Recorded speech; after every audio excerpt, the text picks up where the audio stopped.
ওই শিয়াল মামা, কি ভাবছেন শিয়াল কি এখানে এমনি এমনি ঘোরাফেরা করতেছে? না, আমার ফার্মে অনেকগুলো মুরগি নষ্ট হয়েছে, যেগুলোর কিছু অংশ আমি এদিকে ছিটে ফিরে ফালাইছিলাম, কারণ কুকুর এসে নিয়ে যায়।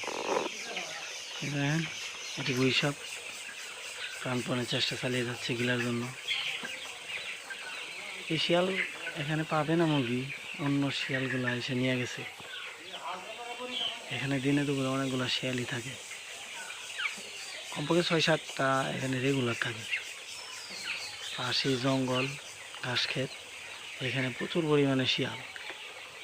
দুপুরে আজানের সময় কিন্তু অনেক ডাকাডাকি করে, আবার আসরে আজানের সময় অনেক ডাকাডাকি করে।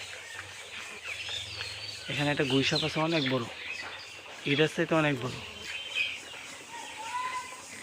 ওইটা এখনো আসে নাই। আর এদিকে শিয়াল খুঁজতেছে, সে পাবে না। এক সময় আগে দেখে একটা দিবি ধর। এখন কিন্তু সকাল 10টা-11টার মতো বাজে, শিয়াল ঘোরাফেরা করতেছে। এই যে আমাকে দেখছে তো।